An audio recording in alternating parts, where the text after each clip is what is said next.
Hi everyone, welcome back into the studio. We're going to paint, this is number 12 of our 12 acrylic landscape challenges, and thank you to those of you who have been posting these and painting along with me. It's really great to see them.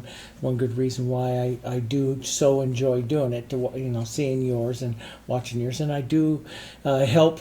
I really enjoy helping you and answering some of your questions. Today I thought we would finish up this particular part of the series. Are we going to stop landscapes? No, I'm painting another one next week, a little different, but it won't be part of the acrylic challenge. But anyway, we're going to have a lot of fun. I thought I'd finish this up with one more kind of landscape, seascape. This is Big Sur out towards California. I spent 20 years of my life on the California coast, overlooking the ocean every day, and I loved it. And I love this one because it has a little bit of fog out there. And where we're from, we averaged about 200 days of fog, especially early morning fog, a year. It was just always foggy, and just because the valleys heated up so much and just pulled that fog right in off the coast. But anyway, this is kind of a fun one. Now, as far as we're going to go here is, this is just a 1/4-inch sheet of the oak ply that I like to use. Whenever I get up to a certain size, I like to go to that real lightweight. It's a 1/4-inch thick, but it's a lightweight oak, or you could use a birch, or there's what's called a sandy ply. Those all work really, really well. They're very stable. They're very lightweight, so they're easy to control. And then, like some of you have asked before, how do I put it up on here? On this board, and I use double-sided carpet tape. I use a less expensive one so it doesn't stay forever. It's easy to take off and remove, and I just put that up. I took the reference photo that I'm going to be using. I got this off the internet. This is a royalty-free one, so it's free. It has no copyright restrictions on it or anything, so we can use it. And I took the photo here to a 12 by 18, and then I decided to do it a little bit more landscape here. So this is 12 inches this way, 20 inches this way. So you can see the difference. A lot of people like the 12 by 18, but this one is a 20, which makes it look quite a bit different. Gives it a nice landscape look to it. Even though this, it's really an optical thing. This is the same height here and here, but it looks just a little different. Now, I've made my sketch already, so I didn't take up too much time of the video, but I do want to explain to you how I go about doing a sketch like this. So this is my normal little square that I showed you that I've used before. I just took a ruler that I bought for a couple bucks at the Home Depot. Matter of fact, it says Home Depot right there, okay? And I cut it off, and get this one at 20 inches, and put a couple of screws in here at the end of it and glued it on. Then I gave it a coat of varnish so I can wipe it off really easy. But that's my square. But then when I'm going to be using my square like this to help me put in benchmark, to help me sketch proportions and stuff, for like a landscape, sometimes I do it in portraits, animal portraits and stuff like that, to help keep myself square. What I do is I just tape on my extra little long stick here.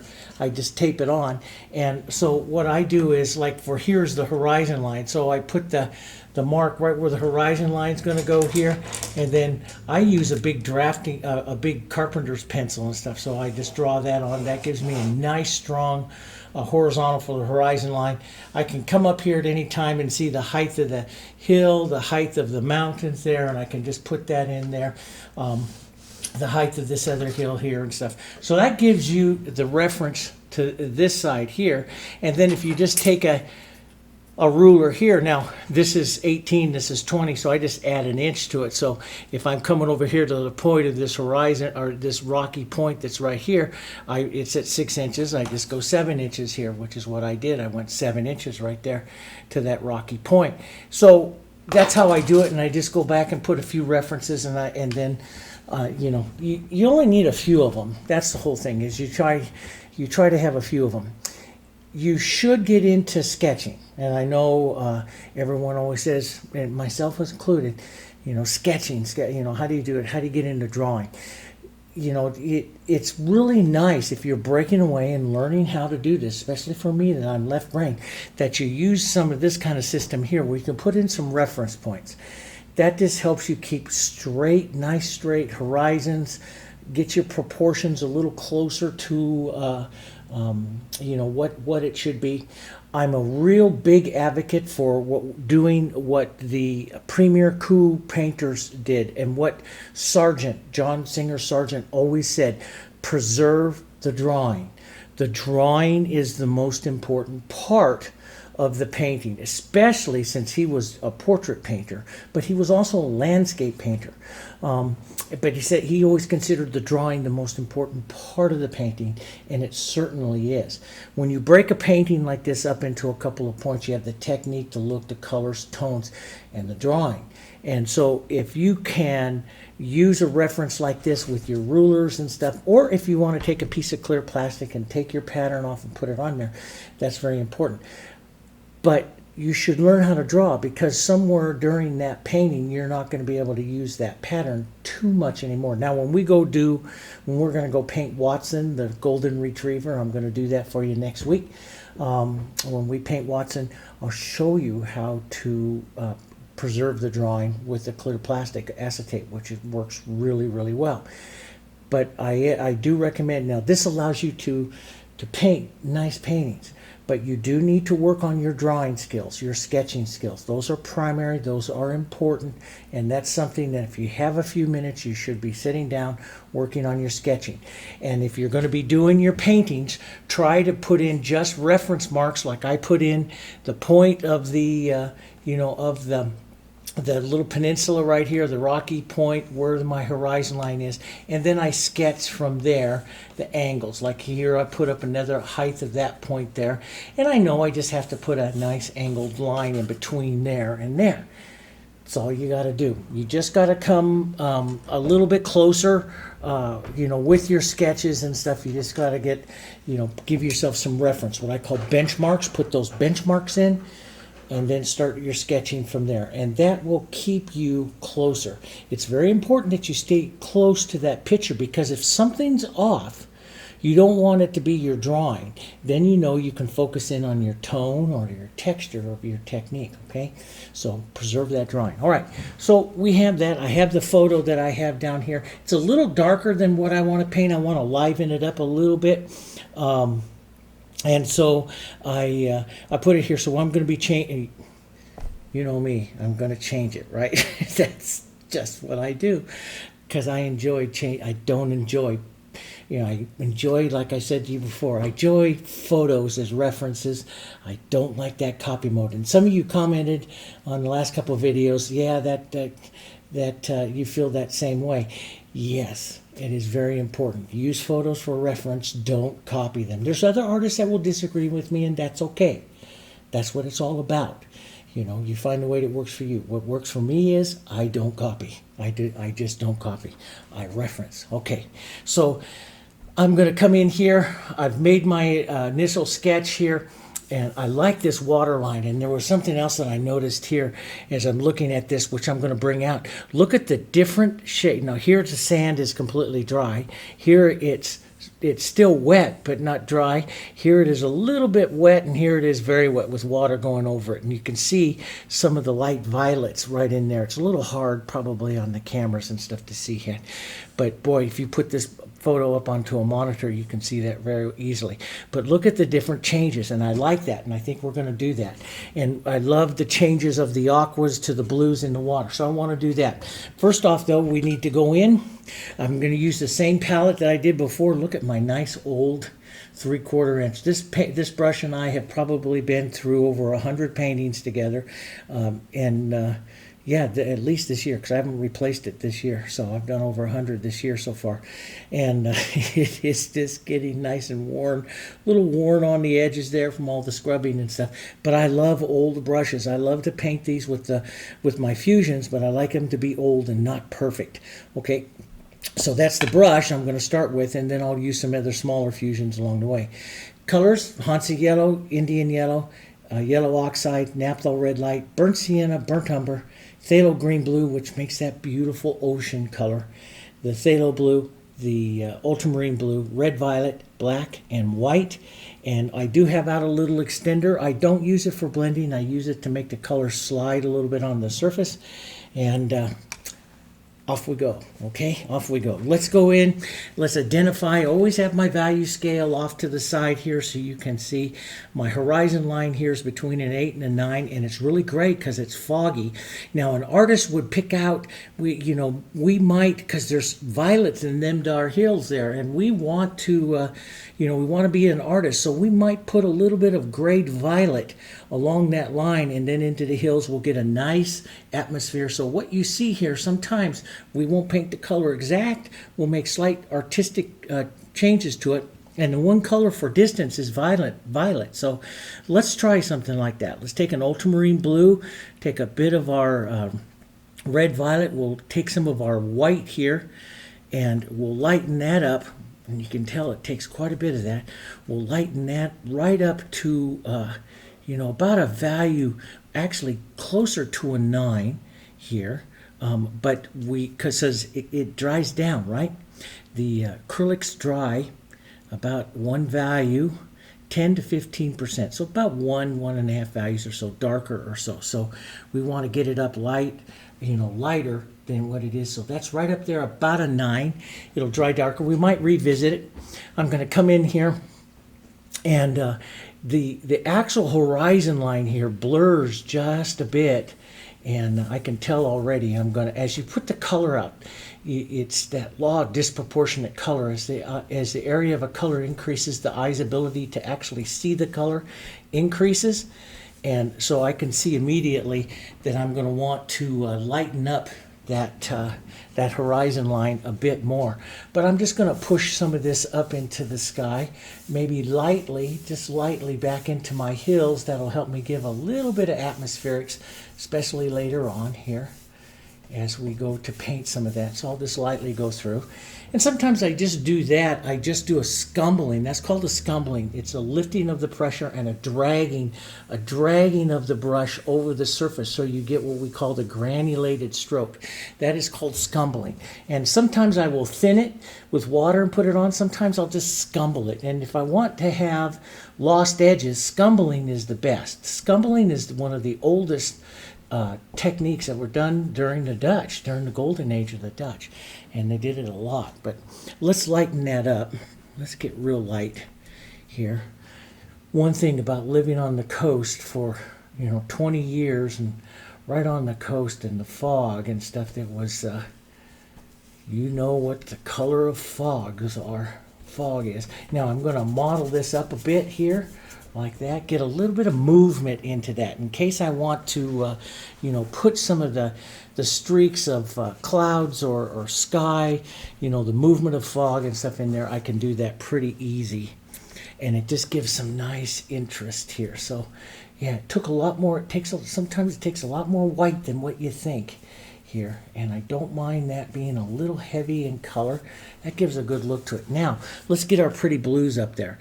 So we're going to switch over from our ultramarine blue over to our phthalo blue, which is that pretty sky blue here, and we'll find one that'll come just about the value or so here of our blue. It should be a bit lighter, just a bit lighter, because it will dry down a little bit darker here. So we'll find a pretty blue here, and I'm going to push that right up here at the top. You could use you could use a little extender to cause it to slide over. I just add a little water to it here, cause that to slide here. And yet, some of you that work a lot in oils, you'd be worried about how you're going to soften now those two colors in between. And it's really it's what Sargent always said, and what a lot of the Alla Prima painters do, is we go to halftones. That's all we do, is we go to halftone. What's a halftone? Is basically, I'm going to take a little extender here too, because I like how it slides. I'm just going to take this right into my light right here, and I'm going to create a color right in between the two. I'm not going to try to blend those two together. I'm going to create a color right in between the two that's made from the two of them, and push that in. This is what tone painting is all about. And you push that in, and see, I don't need to blend that at all. I'm pushing that tone around, and it'll pick up a little of this violet that's wet, and it slides all around, and you get a beautiful transitional sky there. Quite nice sky. And you could work on it, like if you look at over here, you see the light and that comes in there, and to a painting that's a little too smooth, at least for me. Let me just say that's a little bit too smooth for me. What I like, and what my customers, what my collectors like, is they want it to be a painting. If they're gonna spend $4,000 or $5,000 or $6,000 for a painting, they want it to be a painting. Does that make sense? And that fits even if you're going out and selling a painting for $200 or $300. That fits. It should be a painting. Always make it a painting. Don't make it so smooth that it's not. Now, there's other styles. I'm not saying anything against other styles, like I was a realist for so many years. I'm not saying that. But see, if I go in there to emulate some of that movement of that sky, I want to leave some calligraphy in there, like what Monet said and what a lot of the great impressionists say. Leave that brush calligraphy in there so that it has that interest of the painting, of it being a painting. That's what I like it to be. Now, let's take some of this. Well, about a little bit of this. We'll add just a little bit more blues to this. And let's come down. Now, a lot of times what I do is I'll use to get that nice, real strong horizontal, I'll use the edge of my ruler here to help guide my brush so I get that nice horizontal there that establishes that waterline. Don't forget to wipe off your tools. So many times I forget to wipe off my tools and it cakes up onto it and then it distorts your brush movement. But don't forget to do that. So we'll drop that in a bit, drop that around. And the nice thing about this is, I got a little bit of my pencil line, which is a bit dark. I'll take care of that. I'll take care of that a second time. Now, and those tones are really nice and close. I want to get some darker colors. So what I'm actually looking at is this color right here. Now you have to look at the clarity of your line. Do you want to blur it slightly? Do you want to granulate over it so it softens the edge, or is that enough? And I think that will probably be enough to leave it like that. And it's just because the values are pretty close, but you can see that blurring of the horizon line there, which you don't always see that in some of the seascapes that we do. You don't see that. Now let's darken down. Let's get back into some more ultramarine, a little bit more of our phthalo here, and let's get just maybe a touch of our violets into that as well. Let's just model this together. I'm going to add extender so it slides over the surface pretty well. This is what I want it to do, and I can see I'm going to need to get it a bit darker, but we'll go ahead and put it on for right now. We'll drop that in, and right in between the two of them there, you can go up into a halftone, which would be, you can look at a lighter color and a darker color, and this will be right about halfway in between the two, and just soften it. Don't do too many strokes. Just leave some nice, powerful horizontal movement, not maybe some short strokes in there so that you don't get too much of a horizontal movement there. But I can blur that a bit and work that line just a bit there. And then we'll want to come in a bit darker. A little bit darker, and sometimes a little darker, richer, deeper, more violet into it. I want to right up at that line. So that's one reason why I like that to boom right in there, right at that line. I like that photo, that reference photo that I'm at, to be about the same size as my painting there. And I'm just going to move this with some short strokes through here. That'll give me the motion or the color movement of the ocean there that I kind of want, right in there like that. That works pretty well. And let's get it a little bit more walking down the scale. So this is a little different than I do in some landscapes, or especially if I'm doing a pure Alla Prima, or especially a Premier Cool technique where we come in with the darks first. I put the darks in first. This one I'm starting on the sky and setting it and walking some darks. Now, as we get up into this area on the photo, you see we're going to get lighter and a little bit greener, a little bit more toned here. But first I'm going to put in just a little bit more violet right into this area, right around where I really want to have, I want the viewer to pull into my painting right in here. So this is really where I want to get a nice violet. And see, this is what I don't like. This color is really wet here, and I'm a tone painter, and it's going to blend out, and so I'm going to lose the power of that tone a little bit until it dries up. So I like making tones. I like making tones here on my palette, making that color. And so when I put that on, I like that calligraphy of that stroke, that power, and I like it to stay. And so if it's too wet, it blends out, smooths out too easily for me. And especially if you do a couple extra strokes, man, you can lose that tone really easy. So I like it to dry. That's why I like acrylics. Besides a lot of other reasons, that's why I like them, because I like to paint the tone and I like to plan. There's a lot of the masters always said, control your strokes. Work, well, it's like Sargent. Some of the tenets that he had of painting were that you use as large a brush as possible, and you use what's called an efficiency of strokes. You don't paint a lot of strokes. You don't go back and forth and back and forth and back and forth. You leave the power of the stroke. Because they always said that the most power comes from the first stroke. After that, it loses its power, it loses its interest as you stroke it more and more and more, which is true. It just dissipates the stroke. And so so the paintings get their most interest and no power. If you feel your paintings are a little bit too bland, when you get done with it, maybe the colors are right, but it's a little too bland, you're painting too much. You need to plan your strokes, and you need to use them very efficiently, like once or two. I always tell my students in the classes that you make the strike, and its strike is on, and then no more than two other strokes. So a grand total of 3 strokes with that tone. Then get out of it, because if you're having to make more than 3 strokes, you're using the wrong tone. Does that make sense? And it keeps you away from blending, which keeps more interest into into your painting there. So that's something to consider. You can come back with, like here with the finger, and if I push just a little bit, I can add some smaller little movements into the ocean here like this. Push that color around. See, I added that extender, so it's going to stay wet for a little bit. And I used to paint with extender all the time, and now I use it very rarely. But see, that gives a nice little motion there to that particular ocean that I can work on a little bit later. All right, let's get back up. We have this. Let's add some of this nice, lovely greens into here.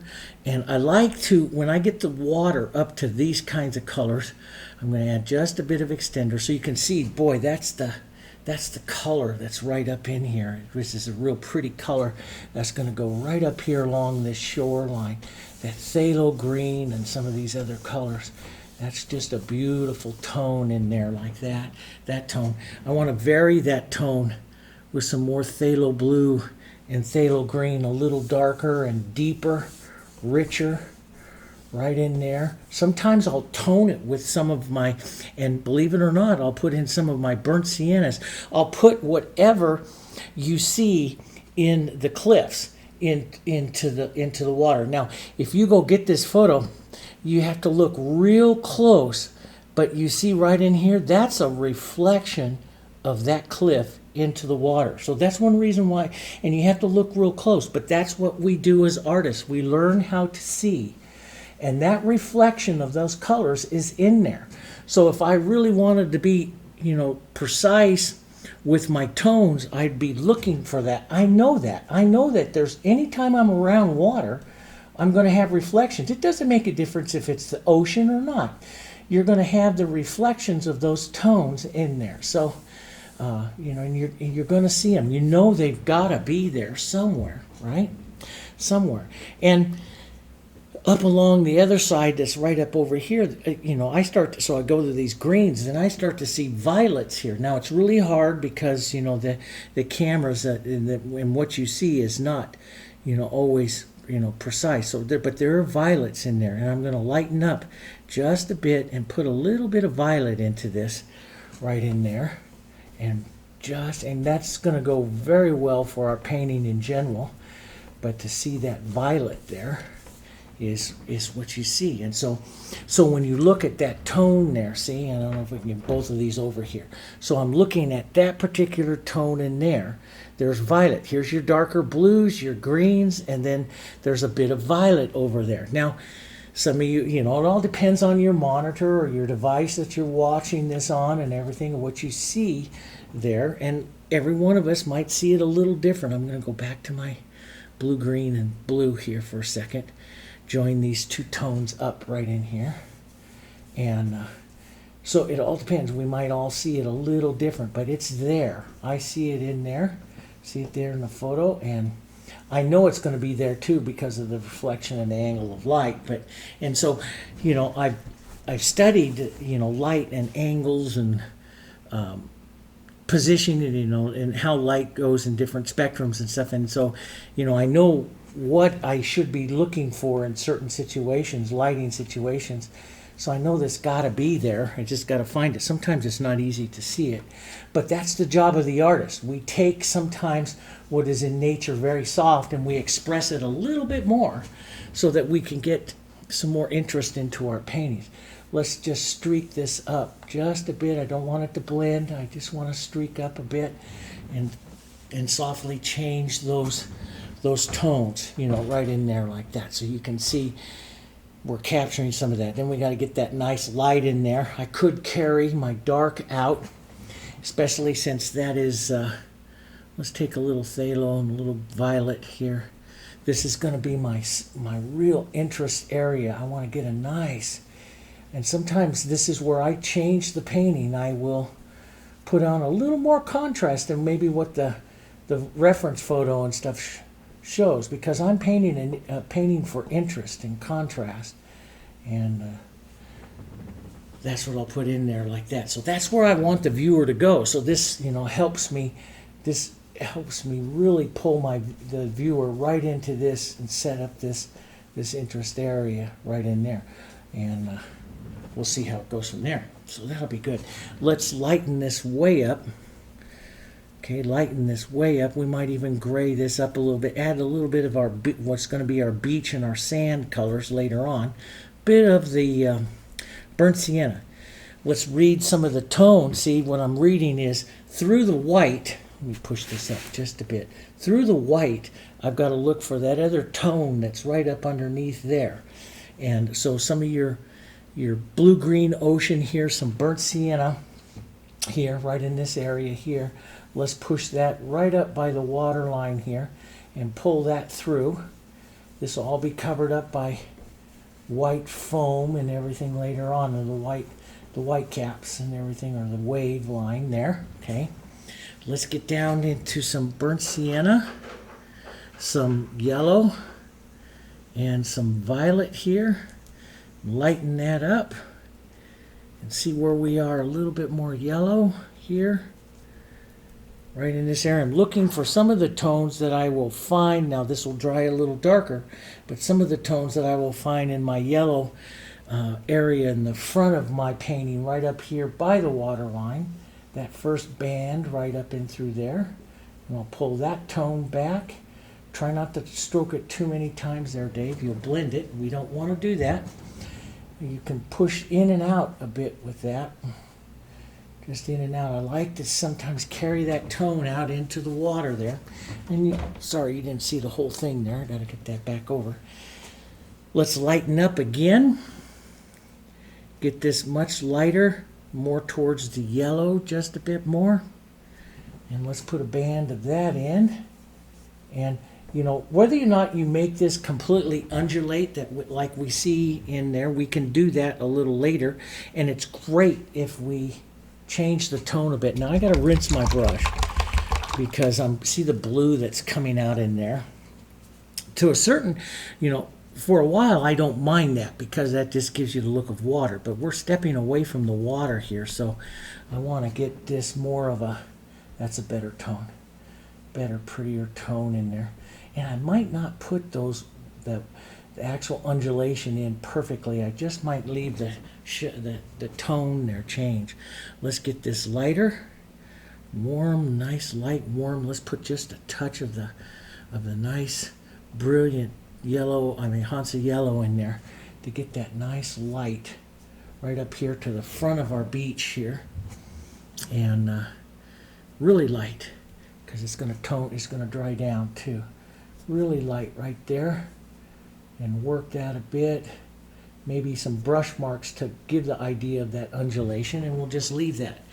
That looks pretty good. So you can see now I can be a little wider with some of my tone, but this I'm using my 3/4 inch brush, and that's a little tough, for that particular part of the area there. So that's a little tough. So that'll work for right now. Let's go back to our center of interest here. Let's put in some of the cliff area here, some of the grays. I love the grays that come from my blues and some of my red and burnt sienna. Naphtha red light, burnt sienna, some of my blues in here. You get these beautiful grays.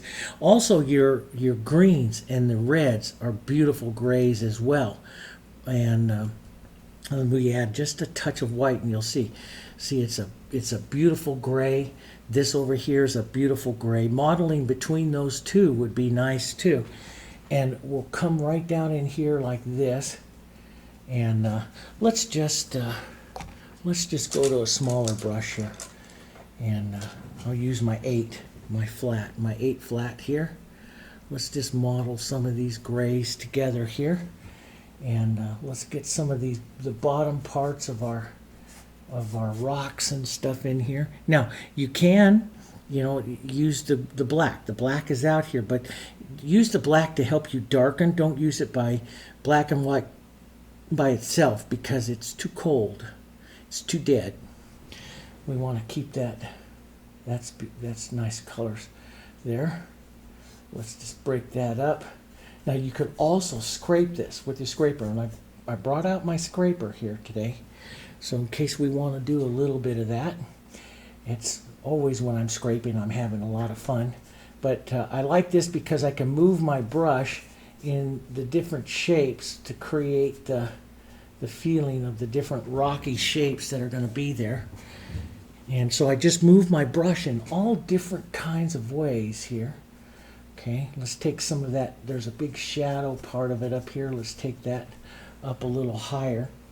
Okay, and so we'll grab some of that there. Let's get this a little warmer, a little more burnt sienna, some light. We can even grab some of this beach color over here. Let's get some of this gray, a little bit lighter, up about a value 5. Let's drop some of that in here. Right up along that, pull that down. Now remember, we're supposed to be emulating that we're out there and we're not locked away in our studios because of the virus or anything. We're out here painting plein air. I'm going to step back on my brush a bit. Try to find, so some of these rocks have angles to them, so don't always pull the same angle. Sometimes give it a nice horizontal, but sometimes find that angle just a bit. As you're laying in this undertone here, so that you give some slope to those rocks and stuff. And let's just model some of this together right in there. And I like working my many different tones unmixed on my brush. There's a lot of artists, see, there's other ways in Alla Prima that they just mix a tone and strike it and leave it. And I do that many times. But sometimes I like to work with multiple tones just in my brush, not mixed up real well.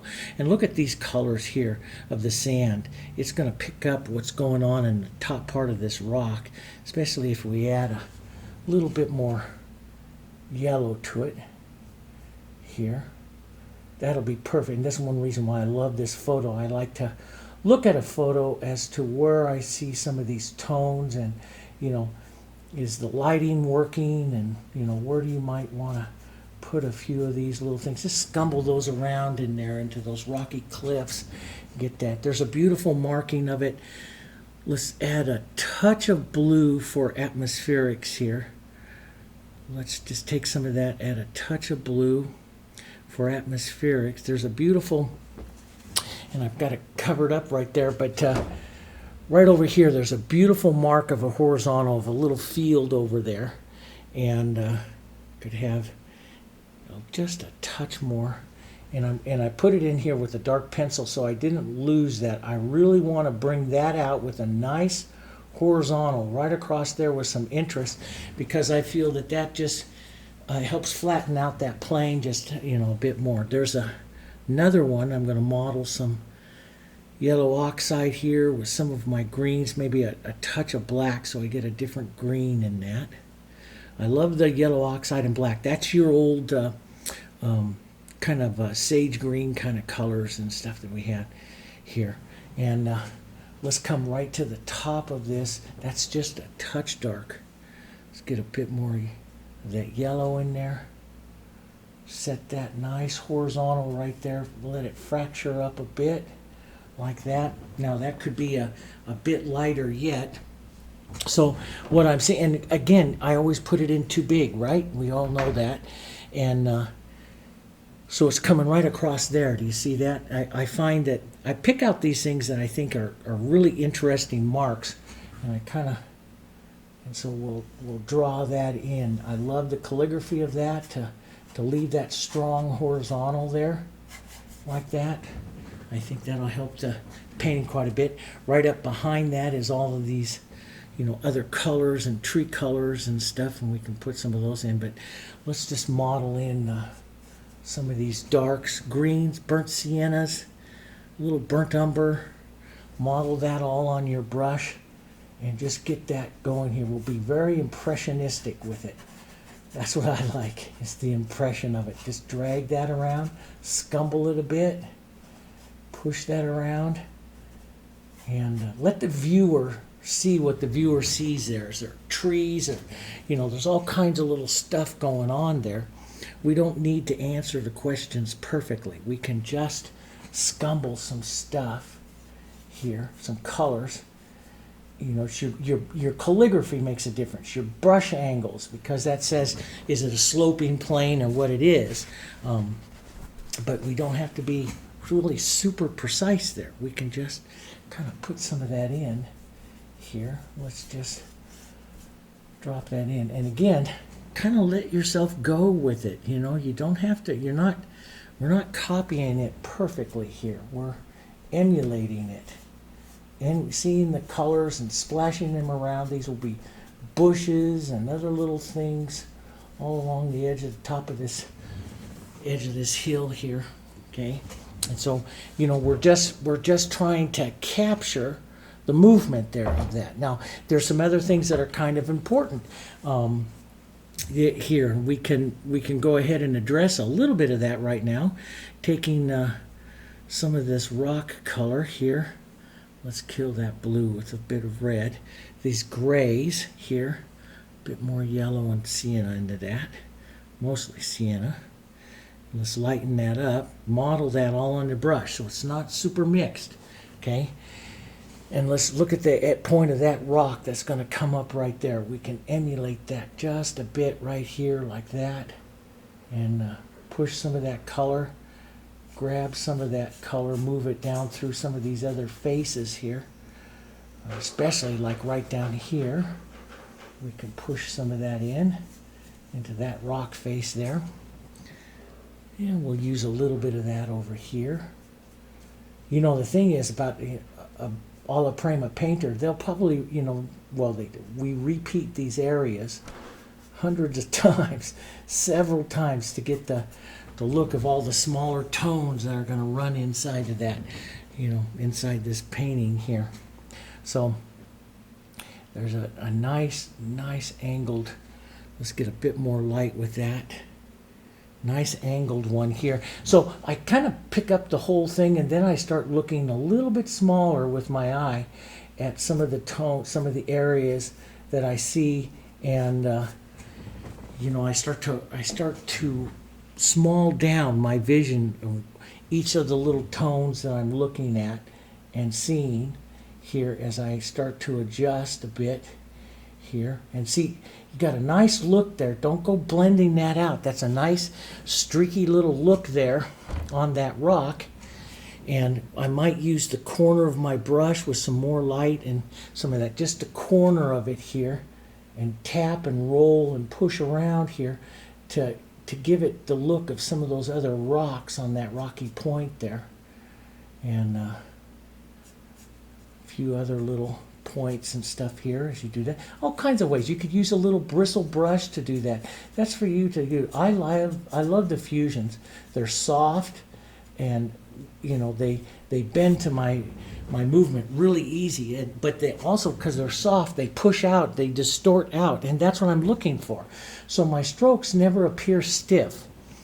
That's why I like them, because they'll never appear stiff here. Let's put that burnt sienna mark right in there. That looks really good on that bit of that hillside there with that. And there's some more little marks of it right here. So we start to look at some of the other little cliff angles there and stuff. And we're going to need to restate our darks in there too. Let's get... I'm not doing a very good job of controlling my palette here today. I'm kind of all over the place here. I'm going to have to scrape it and put it back. Let's get this gray though, some of that gray, that nice gray that's right in there. Let's get that and tap a few little marks in through there. Here, that coming through that. See, I like that. That's starting to dry up, and I can go in there and tap it, manipulate it, and work around it without it, add just a touch of black here, darken that. I can manipulate around that without it taking over and blending here. Let's add just a bit of that dark right back along the edge. That's going to be great into the water's edge there. Like that. And nice gray, a little bit lighter gray here. A nice little plane, you start to see it, there's a nice little plane of this pulling down, slightly grayed. And let's model in a little bit of that tan. Let's, not quite that long a stroke. Let's push that in there, like that. And a few other slightly lighter, mottled some color here. Pull in some of these other tones here. That's good. Let's tap a bit of the dark. Break that up a bit there. So we're getting some of the interest that, you know, we want to capture along that line there. This might be a little bit light here. And but we're capturing a bit of that, more of that, right in there. Nice light, boom. Try to see if you can do it with the actual word that they use is what's called an economy of strokes, and that's very descriptive. Economy of strokes. You want to try to push those in as few marks as possible here. Few and easy as possible, so that you don't lose the spontaneity, the power of the brush mark, which is what Sargent always concentrated on. And there we go, so we'll put that in. Let's get this darker band. Let's take some phthalo, green blue, some burnt umber, a little bit of red violet, cool that just a bit, on that down. Let's get some of these darker bands of trees. That'll be in here. We can lighten those up later, but let's just get some of those brush marks in there like that. And sometimes I pull across here. Sometimes I'll scumble like this. I'm going to push just a touch of extender into that and model it with some of the other colors there. Sometimes I like just to push that around. See, that's pretty. It's got different colors coming off of my brush.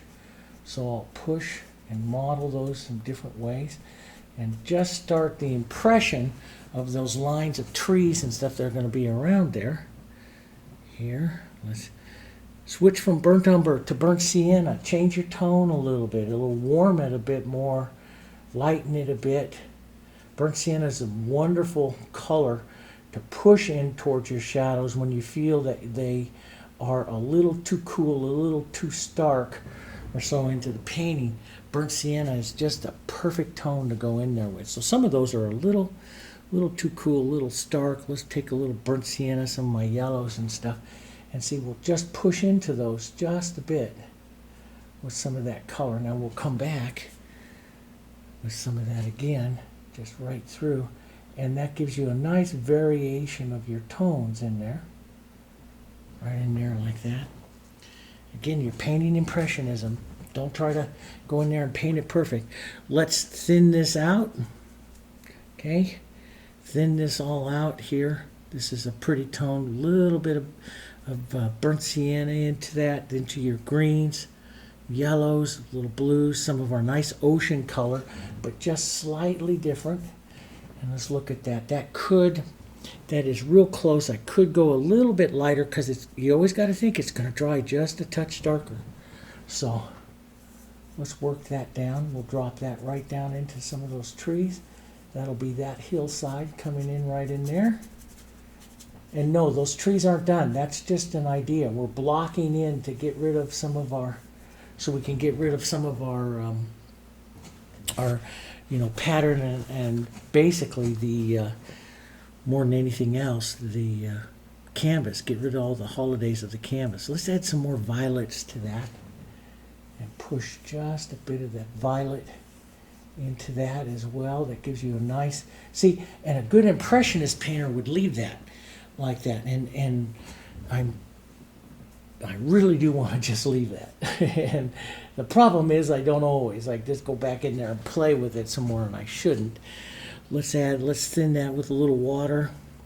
And we got to start thinking more atmospheric, so we got to start adding some more of our sky, our blue and our white. Let's add that right into this, lightening this up. We're about a value 7 or so. Yep, right about in there. And right between a 6 and a 7. So that's going pretty good. That's working.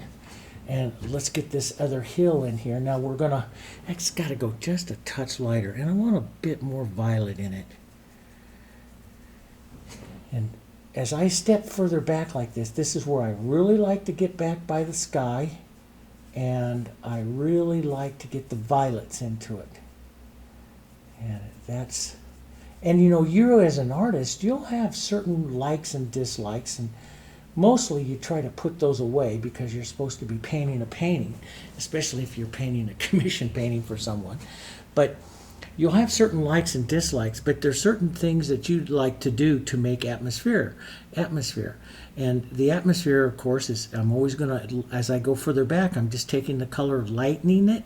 I want to head to my 9, lightening it and bluing it. And sometimes it looks so strange here, but then when you go put it up here, it just looks so much darker than what you think it is.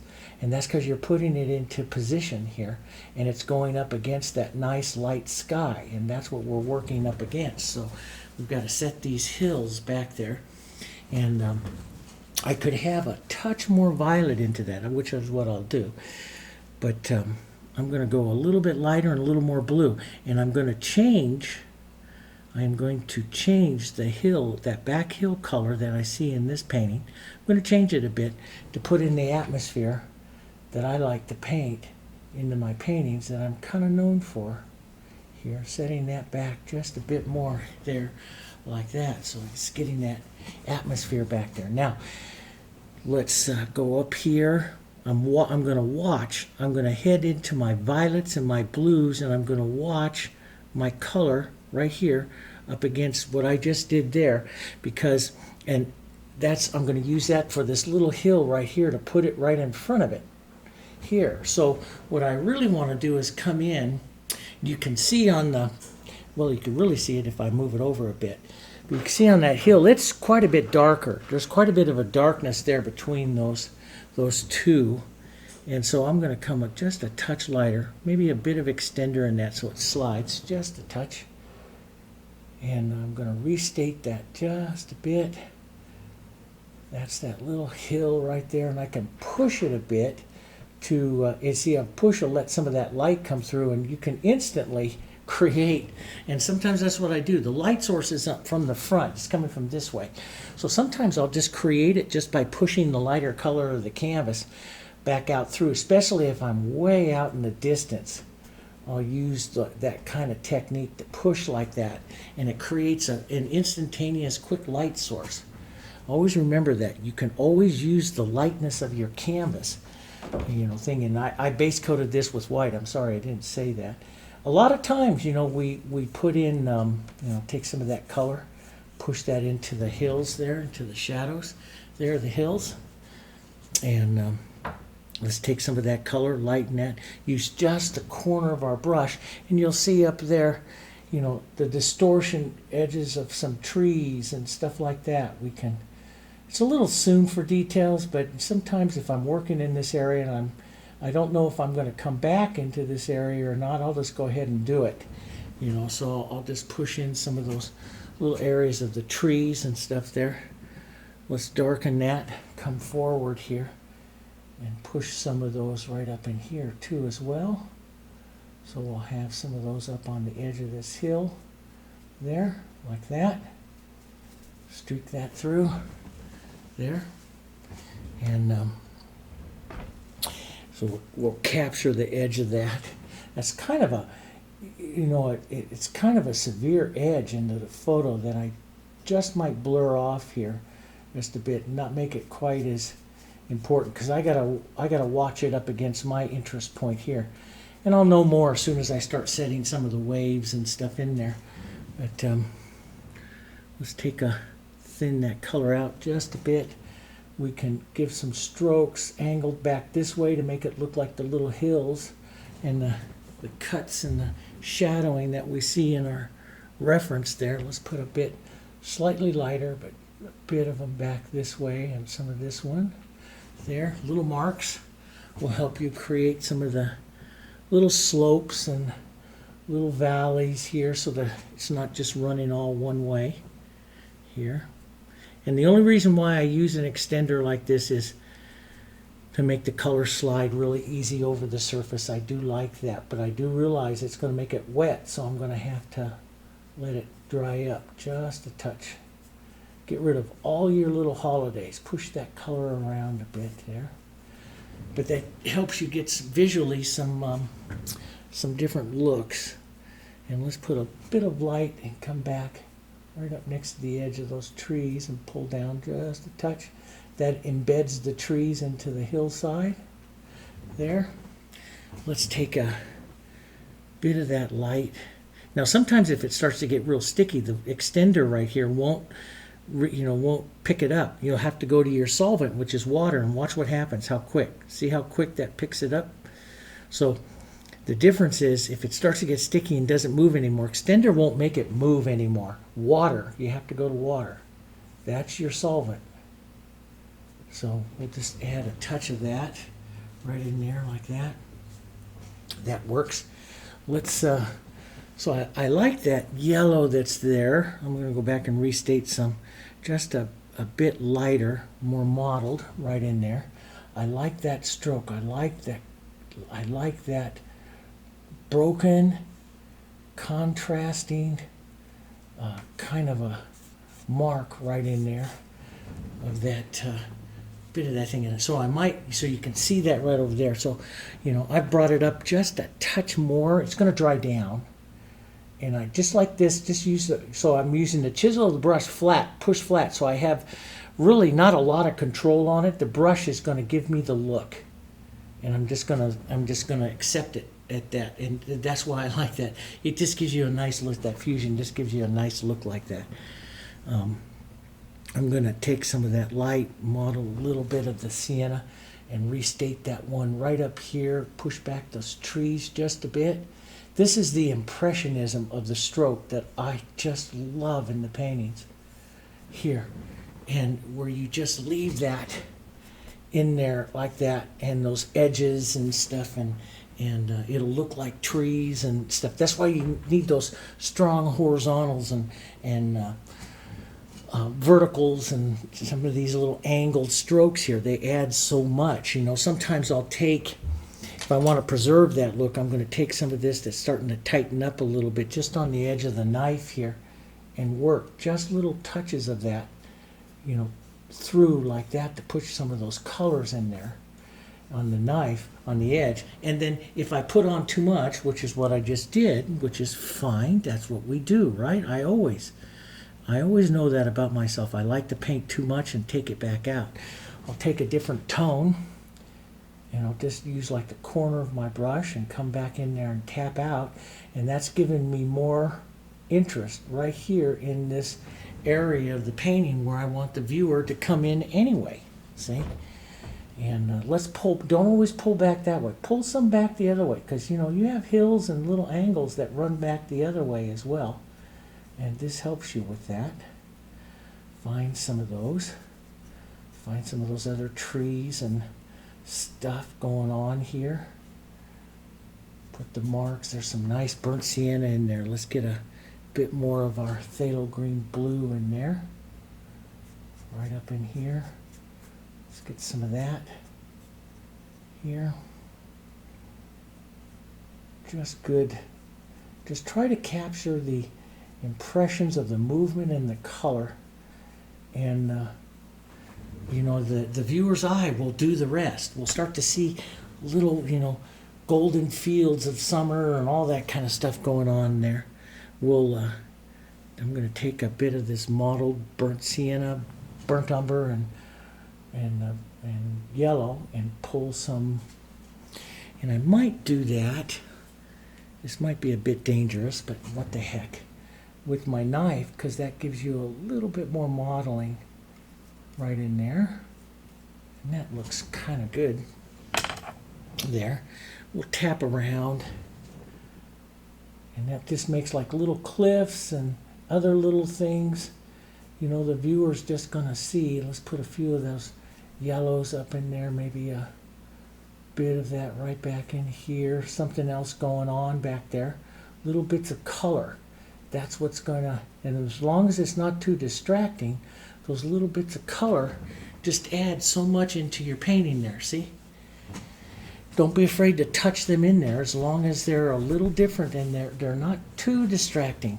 Let's take some of our burnt siennas, greens, blues, touch of black, touch of violet, all these colors. Maul them together, get yourself a nice dark here, and let's just pull right along that edge there, maybe push up and down a bit. This is going to be a nice little rocky edge. I can push through and let some of the light come through there. We'll get that nice rocky edge. We have some more rocks. We can even get that blue and red and then lighten it just a touch here. More rocks right out in here. Let's get the darks on first. Let's get some of those siennas and brown and siennas, yellows, burnt siennas in there. Always see how I'm just letting this model up through here. Pull a slightly different angle. Let those colors model in there. They don't mix, they model. So you see them here, and you can push those around a bit there. But that helps you give that nice other shoreline over there. Now, if we go to some lighter gray here, we could use the corner of our brush and just to part in some lighter gray for some other little hills there, or angles, cliff angles there. Right in there like that. Give it a nice strong horizontal, few angled strokes there like that. Maybe a little bit of a touch of a rock out into the water. You know, I'll use these lights. We have to add a touch of that over here onto those. You know, a little bit back here. Let some of that. Now we can push that back because this one has got to come in. It's got to come out actually a little bit more if we're going to stay true to the photo. But sometimes, you know, you may paint something that looks really cool and it's not true to the photo. Don't worry about it. Don't change it. Just leave it. You know, I've learned that over time. It doesn't make a difference. But if we're going to stay true to the photo, I got to come out just a bit more there. a little further and shove back in some water back into that other area there. So I'm just going to lightly tap in that. And you can, it's kind of far back, but you could use your knife to push in a little bit of an edge. Now you don't want to get it too much interest. That's going to take away from, that will distract from our other point there, but we can get some nice rocky interest there. Maybe, and this is nice to take this light rock color, maybe touch it right in there where we're going to paint some of that other stuff right there. I'm going to take some blue. Now see, when I go back to reset this, and I know it's like almost impossible for you to see on the photo, but see, I see that nice reflections of some of these other colors into that area of the water. So I don't want to have that just a blue. I'm going to take some of my blue, but I'm going to put in some burnt sienna, some of the other colors that I see right in that area. Maybe a touch of yellow, and lighten that just a bit here. Push that in, but that burnt sienna is really important right in there. And I'm going to paint out, push out some of this right in there, right back up, and put this other rocky point right back up in front. So I'm going to use that to push in to there. I'm going to, when I use a tone like that, I just don't use it in one area. I'll push it around in a few others so that it becomes part of the painting a little easier. Now, we'll come back and see, this is a tone. So now I can make a half tone, which is right in between here and here, a blue. So I take that kind of grayish kind of color I had here. Let's add some more blue right in, or just take a tiny touch of blue into your brush. Mix that up with just a bit of that so it's a little bit lighter, and it becomes a half tone right in between those two, and drag that through to soften that into the water there just a bit more. And then I'll pinch wipe my brush. We'll go even more blue and a little bit lighter. More blue. And a little bit more blue violet into that, because I'm heading back there towards those violets. So let's push that in, right in there along that line. And see, this is where I like to just take it out. Now sometimes, I don't blend it out, but sometimes I'll take a wet brush of water and just pull through like that, see? And it's not blending it as much as it is blurring those tones together. So I'll just pull like that, and that'll blur, and don't do it too many times, but you just blur those tones kind of together there, like that. And it just, yeah, that looks good right up against that water there. That looks good. We'll put a bit more of our blue violet right up in here. Boom, right up, a little bit more boom into those colors right there. And I can just take a little bit of my lighter tone into that and pull that through.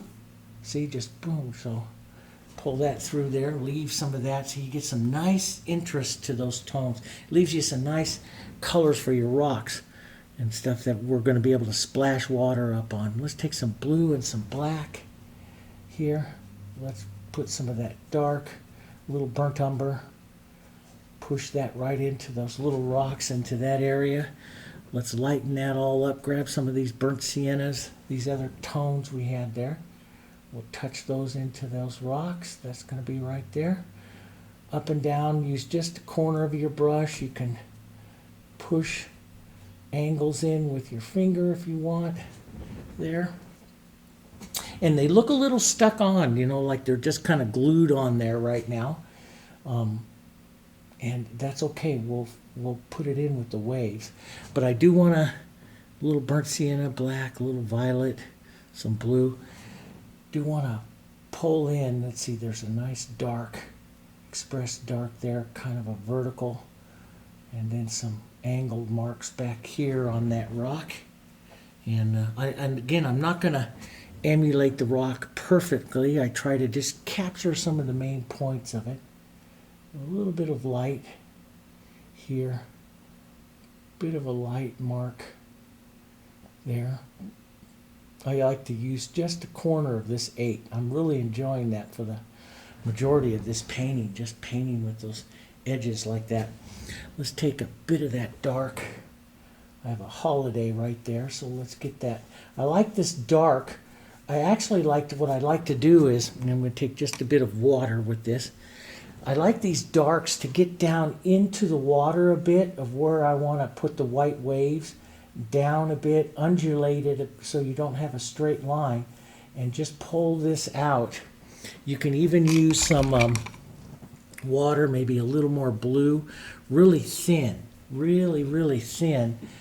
Pull some of this out like this, and that gives you a beautiful shadow there of the rocks and stuff in the water there, and movement that we can play the waves up against here, see? So we can be able to play those waves right up against those lines. Pretty easy there in just a bit. So that works. Now, let's go ahead and do some waves. There's a bunch of different ways you can do waves. I'll show you. You know, we did some of them earlier, but I like to model some of the blues and the whites together here. I don't like to mix them too much. If I'm going to come in here where I'm going to have quite a bit of them, I'm just going to lay my brush really flat and push and pull right into that area there.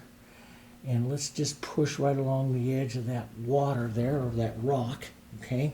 And I'll do a couple times and pick up quite a bit here, quite a bit of textures here. I love the textures here. We'll push that along. We're going to have a wave line that's going to come right in here. Now, that's all too much. Like I showed you before, I like to put on too much. Matter of fact, sometimes I'll take these if I want to get a lot of motion to the water, and I'll push back quite a ways out here. And let's just touch in a bit of that right along the edge. And just roll and tap and push right along the edge of that, of your brush there, okay? Now, you don't need to clean your brush or anything. You could pick up, you could use extender or water. Grab your blues, both your blues, maybe a bit of your violet, sometimes some of the green that's right in there. You can make a medium to a dark color. Sometimes I'll do it with a medium color, and then I'll do it with a dark color. But what I'm going to do is now start right out up here and come right into that and then stop. Okay? And right where I think the wave is going to be cresting and stuff.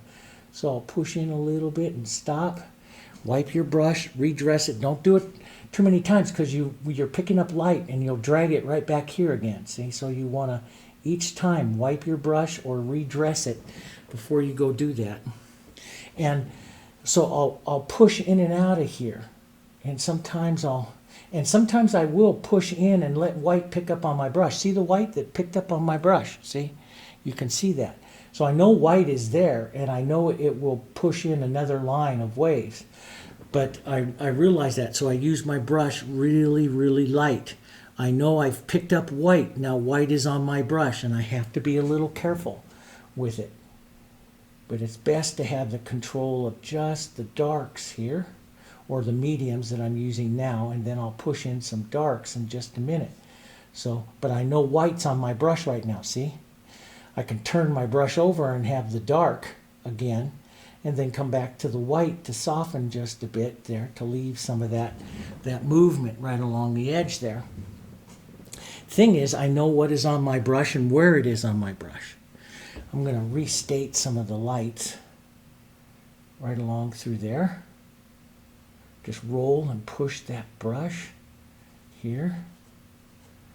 Just like that. That looks pretty good. Now let's go dark. Let's go real dark. Of our darks and some violet, maybe a bit of the green in there. We have a nice dark color, and I'm going to push that light dark contrast right in here. One reason why I want it right in here, this is where I want the viewer to go. I want them to see my beautiful waves right in there. Right like that, breaking up against that shoreline. I know I have my dark right in here, so I have a lot of medium tone in there. I'm going to push in some dark and stop. Wipe my brush, pick up some more dark. Come right in through here, push, maybe lift off a little bit so you get a little bit of wave action there too. See, I'm not blending waves. I'm putting in the tones, one tone striking the other. Now see, on the tip of my brush is white, because I picked that up. Now I know that's there. So I may come back and push in just a little bit more. or drag this. Or what I like to do is I'll take this dark into my brush like this. I'll now tap into some of my light, and I'm going to come right into this foamy area here and start pushing that in. A little bit dry. I like it just a little bit dry. Some of this, because that dry scumbling gives you that little bubbling, or what did I say in that river? Some people commented on it, burbling, because that's kind of what it does here. I used to always spend hours trying to figure out how do you paint waves. And a lot of times I came to the conclusion that I paint too much here. So I'm going to push some of this in. See, I like that granulated look in there. And I can build with that and soften with that. See, I'll show you. We can take our, because when you look at the water that's here, see, it comes in right there and stops, and then it gets all that burbly there. And I can do that fairly easy. I should put in a little bit of that sand color. And just pull that in. Now that white's on the tip of my brush, so I got to realize that. But I'll just pull that in, work that in, and stop at that line. And then I can put in a heck of a lot more, and I'm going to want to put in some more. So, and you can go quite heavy. We can just model this all together like this, and we can say really right in line with where I want to go. I'm just going to put in a heavy line of surf right in here because I like that about this painting. I like the surf, so I'm going to work it here quite a bit like this. Now, some of my students just fell out of their chair when they see me do this. This much paint. But what do? I like to paint too much and take it out. But see, I'm modeled. I'm not over mixing. Here I'm modeling in with my blues and stuff like this. So I've just got lots of paint and color and tone. And I'll come back in and set in where I want some more whites and lights and stuff. But I like that. Now I'm going to want some more white. So I'll just pick up some white. I'm going to want some strikes of white right in there, nice and thick. That's what I want right there. And now I can go back to my blues, a little green. Both my blues, a little green. And if I want to create that nice light mid-tone, I can add just a bit of white. That could have a touch more green. Add a bit of white. Preserve that middle tone. You can always do it with a middle tone and then come back with the darker tone. That's kind of pretty tone. But I don't want to do too long with this. Remember, we have that little violet we can add in there too that's really kind of pretty. Adding a bit of that violet into that. That's really kind of pretty too. And see, I just paint right up to that. Stop at some point. It's on my brush. I'll come back, pick up some more paint. Come right in. And stop at some point there, and come right in here, push that out and around, let that scumble just a bit. Now, what do you do about these lines here? Well, in the photo, you can see actually another wave building right there, which would be a shadow. Let's just go add that real quick here, okay? And let's push in that shadow of that wave that's building right there, because that's kind of an interesting one here. Let's build a little more color here. So we'll build that nice dark right there. We can emulate that pretty easy. And then we'll put a touch of light on the top side of it. There, where that's going to be coming in. Push that back, push that back. There, it's the motion of that wave there. Let's just soften that just a bit. There. And I like that. There's actually, you see a couple of little burbles of it where it's going to be coming over. And I might build up a touch more than what I actually see in the photo, just because that's interest. As long as it's not going to take away from my journey that I want to build in there, then I'll do that. Push that around a bit. Okay. And the white, the movement, is got to go in and out this way of that into the wave. You could even lift up into the wave if you want to create that curl. Usually when I do quick paintings like this and the field, I don't put the curl in quite as much. I just put the tones in. The curls can all come later in the studio, which is kind of funny because we're in the studio, I know, but we're supposed to be capturing this quickly, trying to do it in 2 hours, right? Or within a couple hours. I'm going to build a little bit more here of that light, burbling through like that. It's giving some nice interest to those waves. And you know, if you want to model it to break it up a little bit more, we have the medium tone. We haven't yet to go to the dark tone, but I can burble that up a bit, tap that up right along that line with that medium tone, or take some of that around. I'm going to go to a darker tone, and actually let's put in that violet, that real pretty violet in there, because that's really quite nice in this part of the water. Pull that through.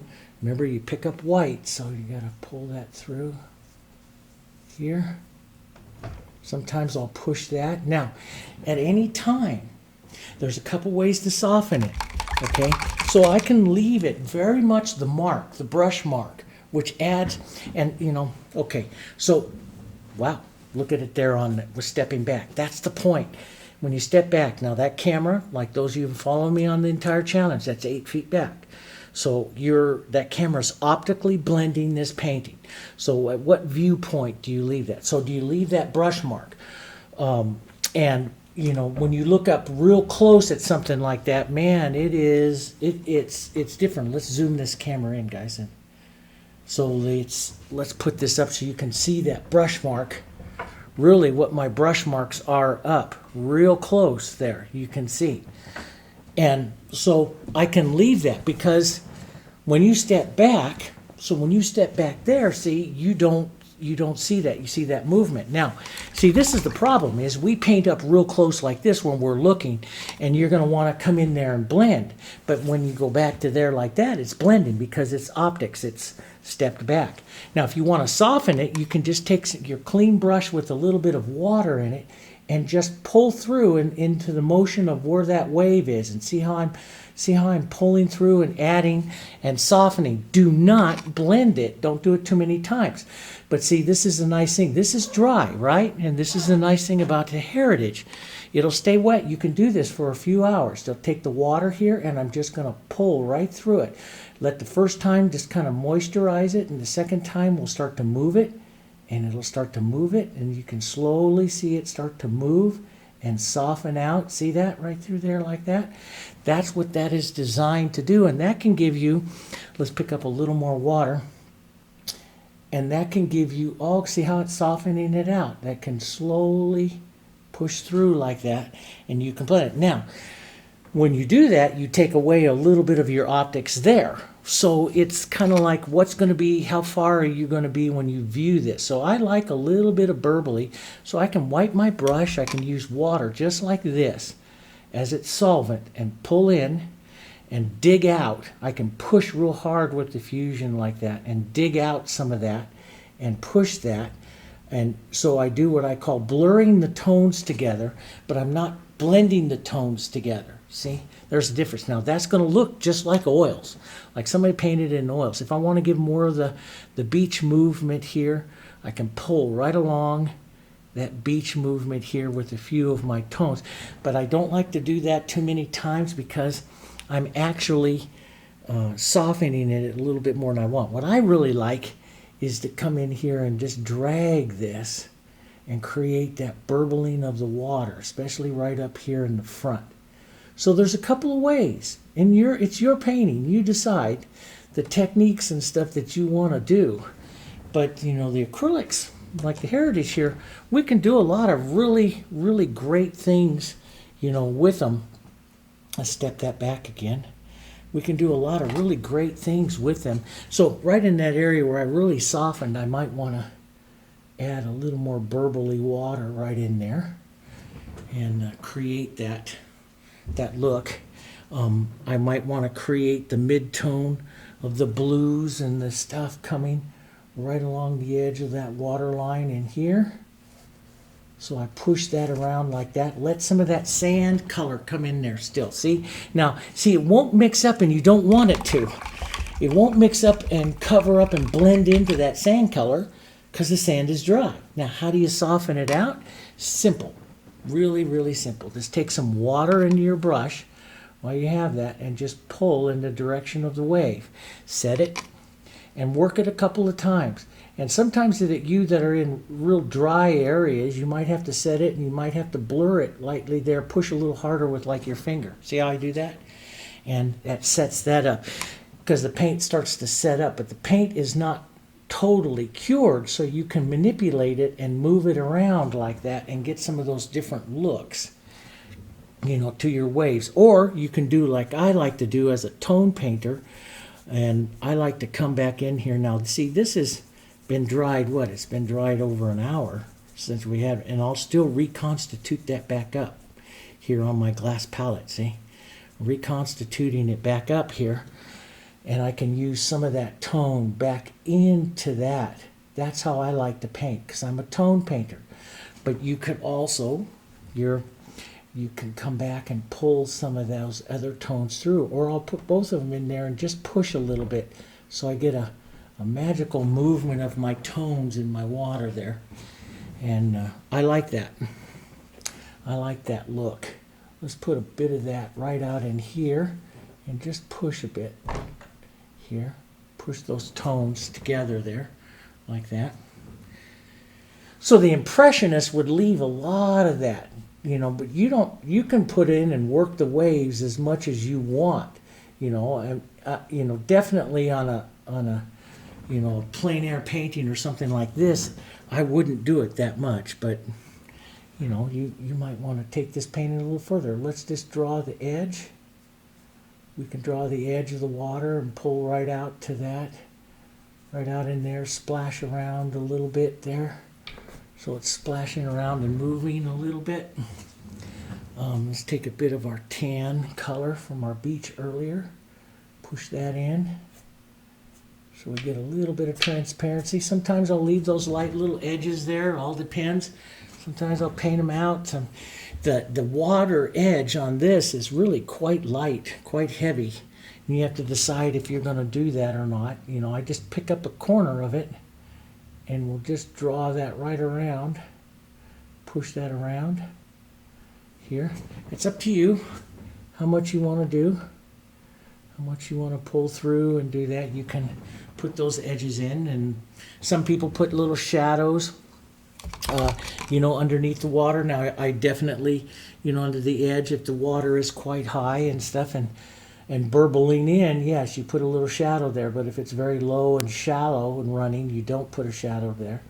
But that's up to you and your technique. I'll let everybody do their own way, what they want to do, what they want to see here.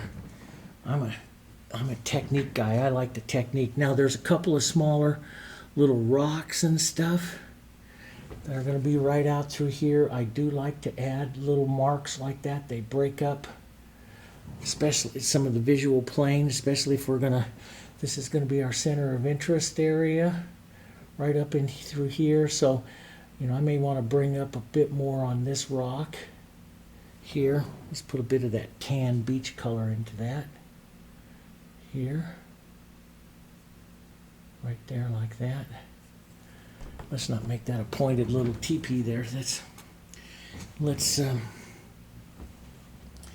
get a bit of that nice light right here. See, so now I'm starting to really focus down on some details and stuff that are going to help me right in my, especially in my center of interest, give a little bit more going on in there, and work that back through the painting here. Little burnt umbers, little darks here.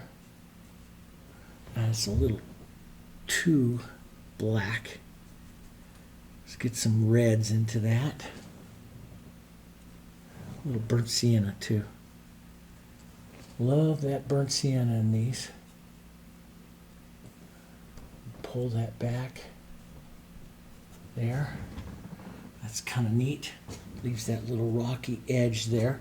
You know, sometimes I like to, that it's not a pure white, but this used a little corner. Sometimes I use my palette knife for that too, putting in the little edges, or maybe a, you know, you're seeing a little wave line or something like that, you know, right up against the edge. So it just adds a bit more, you know, movement back there. The thing is about a palette knife, if you're going to do that with like a palette knife, you know, it can leave a perfect mark. So you got to be a bit careful. I like it to leave a fractured mark. So it's a broken line mark. I don't like it to be perfect with a perfect little ridge. That can be a bit, I'm going to say a bit distracting because it's too perfect, too precise. So, but I like it to have highs and lows and hit and misses and stuff, and that just gives you a bit more rocky interest. We should have a bit of that light interest right up along the front of our places up here. We can splash a little bit more light, sometimes with a knife, sometimes with the brush. Splash a bit more light. Let's splash a bit more right along those edges there. Sometimes I'll just use the knife and drag that out. I like different textures, different edges, different looks. So sometimes just a few little marks with your knife out through here to make it look like little, you know, burbly water and stuff like that. You know, sometimes with your knife, little edges out here like this, it could be a bit lighter. Can make it look more like transparent shadow water coming out here. So you would do something like that. Well, if we can get it to lay, there we go. Get it to lay off there. Smear it out a bit. And again, I always like to, you know, I always like to paint in. So we have some violet into those, and I do like those violets. Ever since I learned to see violets into the seascapes, I do like to have those violets in there. And even if I don't see them, I like to put them in there because there's just a pretty color, and a lot of my clientele likes those pretty colors.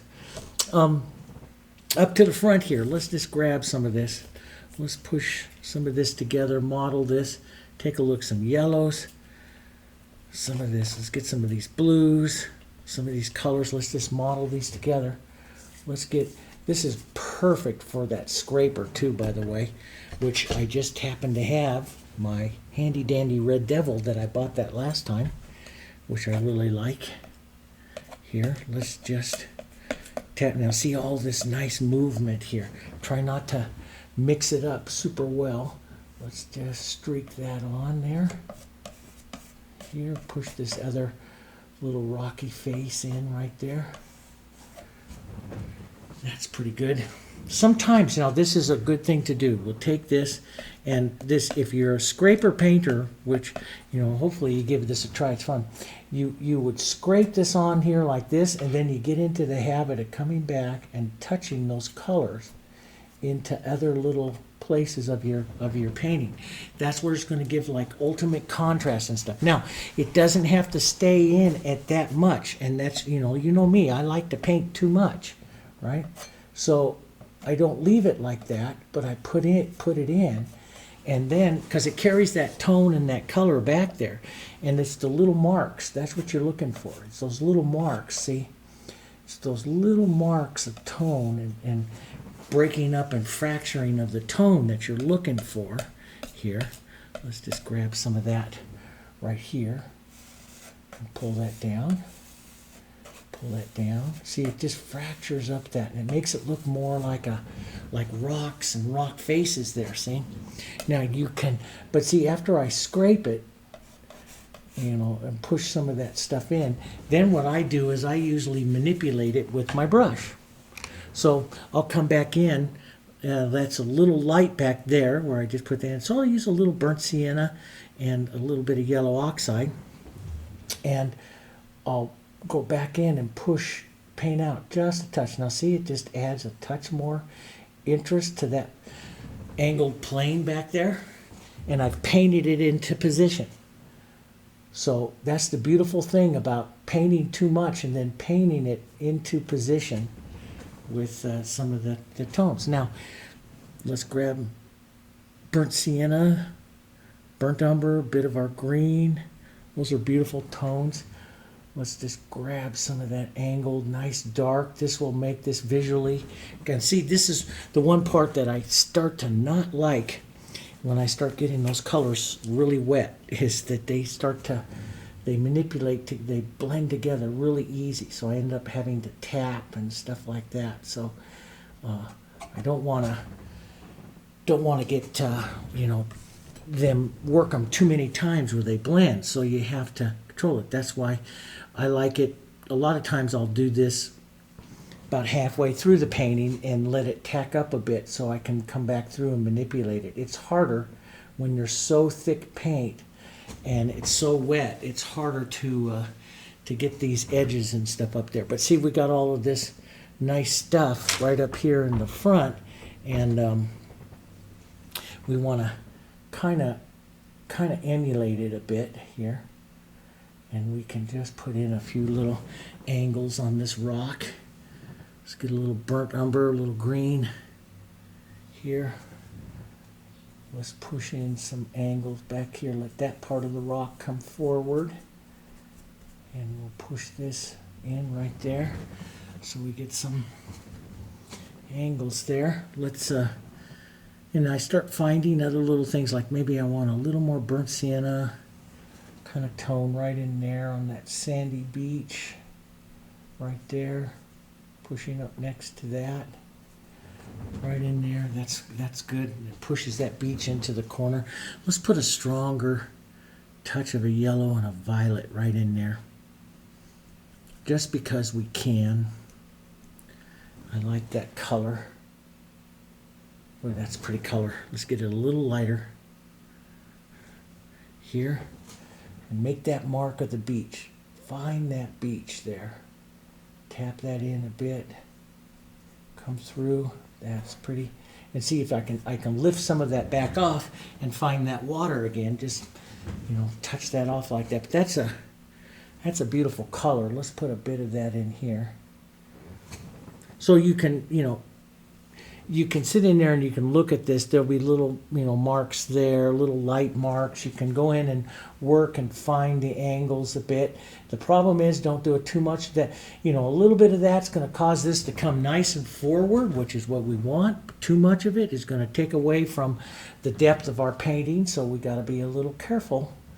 We have to be a little thoughtful with what we're doing here, and not do too much of that, but that just gives a nice little rocky edge there. And here's the thing. If I can take like a black, a violet, and a little bit of blue, that's a nice dark, super cool, darkest tone in our entire painting. And I can restate that right back in here, right next to those lights and into those darks. Now I can write down that shadow there of that rock on that side. Now I've really pulled you into that area. It's a little dark, a little too dark actually, but I'll just lighten that up, warm it up, put a little bit of gray here into that, tap some of it out. But now I've really pulled you back into that area. That's your area here on this painting that has the most contrast, because I want to pull you in there into that part of the painting. So even if I like what's going on here, then I'll come back and just work that again. Make sure I get that dark is darker than any dark that's here, that light is lighter than any light that's here, and the viewer is going to come back there. See, I can come back in with just a corner of the brush here, and just a touch of those lights, just right in there, splashing of some waves and stuff like that, and just leave those. That's a little samey, a little bit. So I'm going to take some of that out with some of that dark. So in other words, a little bit too much of the same line. So we'll vary that just a bit there. But that that creates that nice contrast, value contrast. Those of you studying color theory, you know to do that. That's what we do. And I'm going to push a little bit of that dark blue right in there because that can do it as well as the dark of that rock that's right in there. Yeah, and yeah, that works. And then you have to decide, you can go back and work your trees, work your line. Do you want to add any, do you want to go in there and add any more clouds and stuff back there? Do you like that little bank of fog? I kind of like it here. How you're going to set that fog in. You can set it in real light and add, and mostly when I used to paint fog a lot into, I'd scumble it and stuff. So let's take a bit of our violets that we were just using. Let's add some violet right into this. Add that so we take that white down so it's not pure white. Some violet and some blue. And let's come right up in here and look at how much warmer that looks than the violet that we had in the sky there. And that's because some of the dirty color of my brush, of all of the stuff I was doing there, is coming out. And that's actually kind of nice. Light is coming from the front. Let's put a bit more violet and blue. Ultramarine blue and violet here. That's pretty violet. Matter of fact, that darker violet, let's just leave that right there for the shadow side of that cloud. Push that around a bit. Now, a lot of times, I'll put extender in it to push it around. I scumble on the clouds. I used to do a lot of blending and stuff into the clouds. And, as I became more and more of an impressionist, and I did a lot less wet and wet blending and let just what happens in there and build some of these areas here. And I like that, but I use a scumbling technique more than anything else. I step way back on my brush sometimes too, and put it in. We'll put it in a little heavier here. Let that cloud right there go right up against that there, and then just drag that out here now. Boom, like that. Now, you can, your thing would be like, oh, let's grab some extender and blend out into there. No. You're an acrylic artist. If you really want to move something fast, you use a solvent. So grab some water, just like we did on the other thing, and pull it across. Just pull that across like that. And add that a nice, horizontal to it to get some of that movement through. And if you're using an acrylic that doesn't dry too fast, it makes it look like you know what you're doing. Okay, but your acrylic mustn't cure too fast to be able to do stuff like that. Let's just push one right out there like that. Okay, that's just a nice little cloud. And I can take even some of that light and pull more flat right across the bottom and set in those linear lines, which I like to do, which gives you more depth into your painting. Those linear lines, always have those in there somewhere. Don't just build fluffy white clouds. Make sure that, because their bottoms flatten out a lot of times, depending on the cloud, that it flattens out. And that flattening out is very important for the linear lines and linear depth of your painting. Linear perspective here. Let's just push some right in there. Just push that right there like that. That's kind of nice. Let's blur that off. I'll pull out. And, the ultimate soft comes from the water. So let's just push right up here. And see, this is if you really want to grab some interest, you can bring that cloud down lower. Foggy, if you want it foggy, you can pull that right over the edge of your shoreline there. So clean up your brush really well. Use just water now and pull this down over the edge there, and you'll create that foggy look, see? Your acrylics have to be good quality. They have to be clear. They can't have a lot of what a lot of companies use in acrylics, especially in some of your cheaper acrylics. They use a chemical called destrin, which is is an opaquing agent. Different companies make different acrylics to do different things. And that's a great thing. We should all be celebrating that. They make acrylics for what they think their market can do and the techniques that the artists do that market. But if you're using a cheaper acrylic, what a lot of companies will do, see, the most expensive part of a paint is the pigment, okay? And so they reduce the pigment, but they still want to get an opacity to the paint. And so they put in basically a chemical that's a cloudy. The chemical shape is like a little triangle, a little crystalline triangle, and it's made to bend light.